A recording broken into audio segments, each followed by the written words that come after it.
কিভাবে ডক্টর ইউনূস শেখ হাসিনার জালে জড়িয়ে পড়লেন। আমরা এই বিষয়টা সবাই জানি যে ব্রিটেনের একটি বিখ্যাত আইন সংস্থা ডাউটি স্ট্রিট চেম্বার্স মানবতা বিরোধী অপরাধের দায়ে মোহাম্মদ ইউনূসের এই অন্তর্বর্তী সরকারের বিরুদ্ধে আইসিসিতে অর্থাৎ ইন্টারন্যাশনাল ক্রিমিনাল কোর্টে মামলার প্রস্তুতি নিচ্ছে। ইউনূস সরকারের অপরাধের যথেষ্ট তথ্য প্রমাণ ডাউটি স্ট্রিট চেম্বারের হাতে রয়েছে বলে জানা গেছে। এই বিষয়টা কিন্তু আমরা সবাই ইতিমধ্যে জেনে গেছি। আমি সেইটার বিস্তারিত আলোচনা করব না, আমি শুধু আপনাদের এই অনুষ্ঠানের প্রথমে জানিয়ে দেই যে ডক্টর ইউনূস সরকারের বিষয়ে ডাউটি স্ট্রিট চেম্বার্সের নিজস্ব ওয়েবসাইটে কি বলা হয়েছে। ডক্টর ইউনূস শেখ হাসিনার জালে জড়িয়ে পড়েছেন এবং সেটার আমি বড় একটা কারণ আপনাদেরকে এখনই পড়ে শোনালাম। এটা কোনো ব্যক্তি মামলা করতেছে না, এই মামলাটা করতেছে একটা সংস্থা এবং এই সংস্থাটা খুবই নামি দামি একটা সংস্থা, তাদের ব্যাপক সুনাম আছে চারিদিকে। ডাউটি স্ট্রিট চেম্বার এটা ব্রিটেন অর্থাৎ যুক্তরাজ্য, যে কদিন আগে লন্ডনে যে প্রধান উপদেষ্টা ছিলেন সেই দেশেরই একটা আইনি সংস্থা। এটা কোনো কোনো স্বেচ্ছাসেবী সংস্থা না, এটা আইনি, বিশ্বের বড় বড় আইনজীবীরা সম্মিলিত হয়ে একটা আইনের সংস্থা করছেন, যা বিশ্বের বিভিন্ন দেশে বা বিশ্বের বিভিন্ন অঞ্চলে বড় বড় মানবতা বিরোধী যে কর্মকাণ্ড সংগঠিত হয় সেইগুলার তারা ইন্টারন্যাশনাল ক্রিমিনাল কোর্টে এগুলা তুলে ধরেন এবং তাদের হারের সংখ্যা খুবই কম এবং তারা যে শুধু টাকা পয়সার বিনিময়ে বা অন্য কোনো সম্পর্কের বিনিময়ে করে তা না, তারা যথাযথ প্রমাণ না পাইলে কোনো কিছু হাতে নেয় না। যেহেতু তারা এটা হাতে নিচ্ছে তার মানে যথাযথ প্রমাণ আছে এবং সেটা আমরাও দেখতেছি যে তাদের যে এখানে তারা 5টা বিষয় তুলে ধরছে। একটা হচ্ছে হত্যা, 2 নম্বরে মিথ্যা ফৌজদারি অভিযোগের নির্বিচারে কারাদণ্ড বিশেষ করে সাংবাদিকদের, 3 নম্বরে অবাধ গণহত্যা এবং 4 নম্বরে ধর্মীয় সহিংসতার প্রচলন। সেটা বাংলাদেশে একেবারে যে মিথ্যা তা নয়। আচ্ছা, যাই হোক, সেটা আপনারা বুঝতে পারছেন। এখন আসেন আমার আলোচনায় যে কিভাবে জড়িয়ে গেলেন। এটাও একটা জড়ানোর কারণ। আর একটা হলো যে তিনি যখনই ব্রিটেনে যাবেন তার ঠিক আগ মুহূর্তেই 3 তারিখে 3 জুলাই বা 4 জুন শেখ হাসিনার ভাগ্নি তিলিপ সিদ্দিকী প্রধান উপদেষ্টা ডক্টর মোহাম্মদ ইউনূসকে একটা চিঠি দিলেন এবং সেই চিঠিটা সারা বিশ্বব্যাপী প্রচার হলো। হুবহুব চিঠিটা আমি আপনাদেরকে পড়ে শোনাইছি বাংলা অনুবাদ করে। সেই হুবহুব চিঠিটা দ্য গার্ডিয়ান সহ, দ্য গার্ডিয়ান যে আপনার আন্তর্জাতিক নিউজ পত্রিকা আছে এবং সেটা সব পৃথিবীর আন্তর্জাতিক নিউজ পত্রিকাগুলো সেইটা ঢালাওভাবে প্রচার করছে যে ব্রিটেনের সংসদ সদস্য বাংলাদেশের প্রধান উপদেষ্টার কাছে একটা চিঠি দিচ্ছেন, এই চিঠির ভাষা। এবং সেটা প্রচার হলো। প্রচার হওয়ার পরে প্রধান উপদেষ্টা সেখানে গেলেন। প্রধান উপদেষ্টার পক্ষ থেকে প্রথমে বলা হলো যে না, আমরা চিঠি পাই না, পরে আবার বলা হলো পাইছি।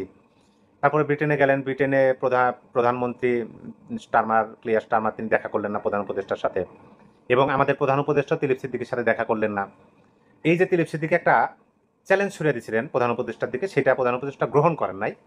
এইটাও সারা বিশ্বব্যাপী আন্তর্জাতিক মিডিয়াতে প্রচার হয়েছে এবং এইটা প্রচার হওয়ার পরিপ্রেক্ষিতে আবার অন্যদিকে দেখেন যে লন্ডনের যে আওয়ামী লীগ যে কর্মকাণ্ডগুলো করলো জনাব শফিকুল আলমের ভাষায় যে ঘেউ ঘেউ লীগ বা ঘেউ ঘেউ পার্টি, তারা কি করছে? তারা মিছিল করছে, বিক্ষোভ করছে, অবস্থান কর্মসূচি করছে, ডাস্টবিন পরিবেশন করছেন।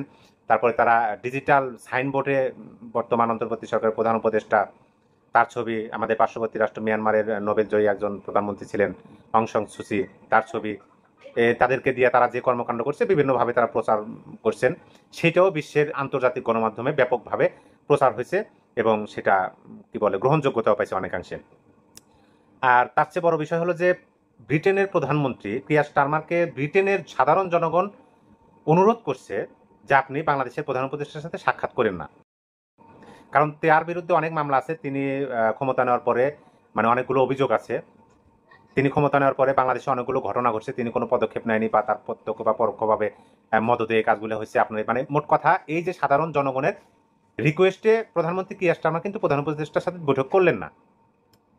এই যে সমস্ত বিষয়, এই যে লন্ডন বিলেত সফর, তারপরে বিলেতের আওয়ামী লীগের কর্মকাণ্ড, প্রধান উপদেষ্টা প্রধানমন্ত্রীর সাথে দেখা না হওয়া, তারপর পরে প্রকাশ হওয়া যে একটা ব্রিটেনের আইনি সংস্থা এই শুধু ডক্টর ইউনূস না, ডক্টর ইউনূসের সরকারের বিরুদ্ধে একটা ইন্টারন্যাশনাল ক্রিমিনাল কোর্টে মামলা দায়ের করতেছেন। সকল প্রস্তুতি শেষ, এখন শুধু তাদের কাছে যে ডকুমেন্ট আছে সেগুলা পরিবেশনের মাধ্যমে ইন্টারন্যাশনাল ক্রিমিনাল কোর্টে মামলা দায়ের করবেন। এইগুলা বিষয় কি দেখে আপনার কাছে মনে হইতেছে না যে শেখ হাসিনার জালে অলরেডি জড়ায় পড়ছে অন্তর্বর্তী সরকার? 2007 সালের মতো আরো একবার হতাশ নোবেল বিজয়ী অধ্যাপক মোহাম্মদ ইউনূস। রাজনীতি থেকে আরো একবার রণে ভঙ্গ দেওয়ার মতো পরিস্থিতি তৈরি হয়েছে বাংলাদেশের অন্তর্বর্তী সরকারের প্রধানের জন্য। আন্তর্জাতিক চাপ আর মিত্ররা মুখ ফিরিয়ে নেয় ইমেজ সংকটে পড়ছেন ডক্টর ইউনূস। এদিকে মানবতা বিরোধী অপরাধের অভিযোগ এনে কমপক্ষে 2টি বিদেশি প্রতিষ্ঠান আন্তর্জাতিক অপরাধ আদালত বা আইসিসিতে ডক্টর ইউনূসের বিরুদ্ধে পিটিশন দায়ের করতে যাচ্ছে। আন্তর্জাতিকভাবে একাধিক আইনি জটিলতায় পড়ার আশঙ্কা দেখা দিয়েছে। আবার সেফ এক্সিটের জন্য লন্ডন বৈঠকে যে পথ বের করা হলো তাতে রাজি নয় দেশীয় মিত্ররা।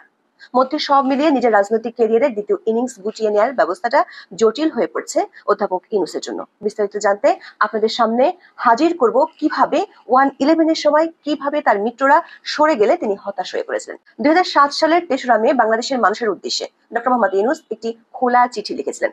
সেই চিঠির একটি লাইন ছিল এরকম: যাদের সঙ্গে পেলে জনগণের সামনে একটি সবল ও উজ্জ্বল বিকল্প রাখা সম্ভব হতো, তাদের আমি সঙ্গে পাচ্ছি না।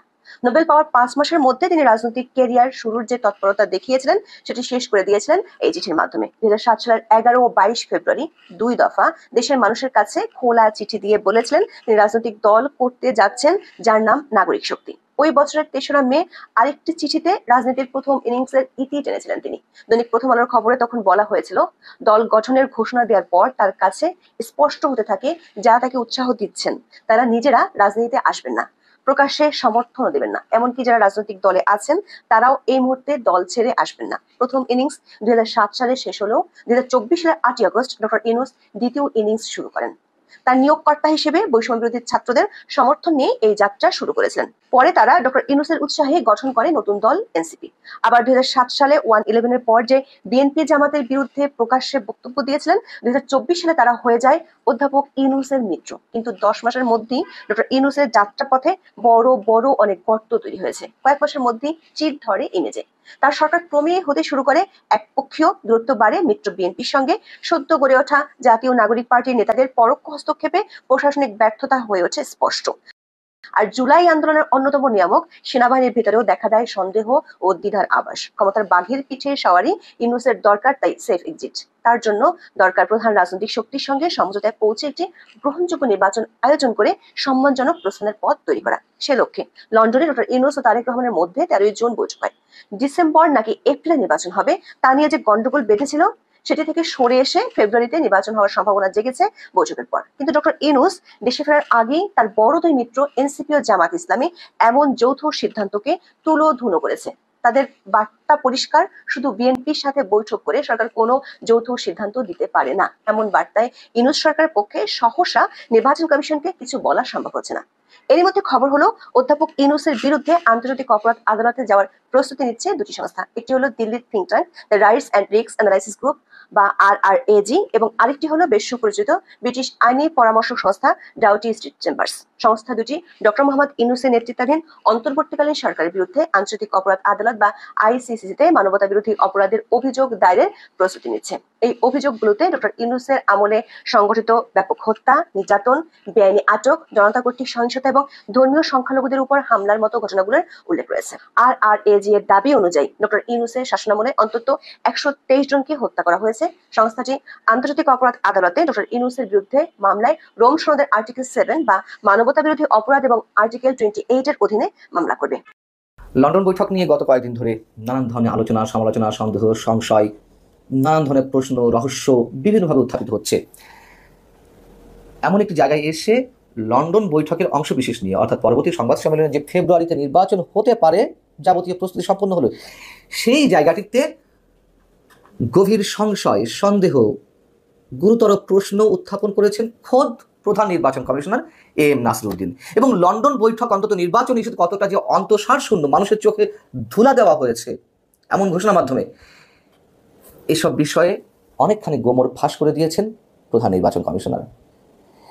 ঈদের পরে প্রথমবারের মতো সাংবাদিকদের মুখোমুখি হয়ে সাংবাদিকদের প্রশ্নের জবাবে, অর্থাৎ সাংবাদিকদের প্রশ্ন ছিল যে ফেব্রুয়ারিতে নির্বাচনের সময়সূচি ঘোষণা করবেন কিনা, সেই প্রশ্নের উত্তরে তিনি বলছেন, যেই যৌথ ঘোষণা দেওয়া হয়েছে সংবাদ সম্মেলনে আমি সবার মতন টেলিভিশনে দেখেছি, কিন্তু সেখানে তো যৌথ স্বাক্ষর নেই দুই পক্ষের, অর্থাৎ বিএনপি বা সরকারের পক্ষ থেকে কোনো ধরনের সই স্বাক্ষর নেই।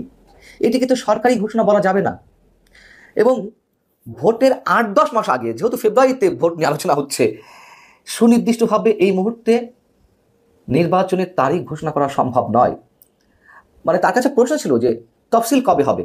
যেহেতু 13 জুন ডক্টর মোহাম্মদ ইউনূস এবং বিএনপির শীর্ষ নেতা তারেক রহমানের সঙ্গে বৈঠকের পরে যৌথ সংবাদ সম্মেলনে প্রতিনিধিত্ব করলেন সরকারের পক্ষ থেকে ডক্টর খলিলুর রহমান আর বিএনপির পক্ষ থেকে স্থায়ী কমিটির সদস্য আমির হোসেন মাহমুদ চৌধুরী। তো ডক্টর খলিলুর রহমান সাংবাদিকদের প্রশ্নের জবাবে তিনি বললেন নির্বাচনের তারিখ নিয়ে, ঘোষণা নিয়ে, যে আমরা আসলে কোনো সমস্যা দেখছি না নির্বাচনের তারিখ ঘোষণার বিষয়ে।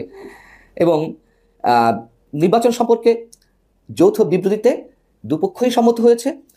আমরা আশা করব নির্বাচন কমিশন শিগগিরই একটা তারিখ ঘোষণা করবে। শিগগির বলতে কি 15-20 দিন, 1 মাস, এই তো। সেক্ষেত্রে বিষয়টি মনে করিয়ে দেওয়ার পরে প্রধান নির্বাচন কমিশনার এম নাসিরউদ্দিন বলছেন, 10 মাস আগে তারিখ ঘোষণা করা হয় নির্বাচনের, এমনটি কোথাও দেখেছেন পৃথিবীর? ভোটের 50-60 দিন আগে নির্বাচন ঘোষণার তিনি আভাস দিয়েছেন এবং আমরা সেটি দেখেছি, 50-60 দিন বা ম্যাক্সিমাম 90 দিন। কিন্তু যেই আরপিও রয়েছে, গণপ্রতিনিধিত্ব আদেশ নির্বাচন সংক্রান্ত, সেইখানে 6 মাস বা 8 মাস আগে নির্বাচনের তারিখ ঘোষণার কোনো এখতিয়ার নির্বাচন কমিশনের নেই।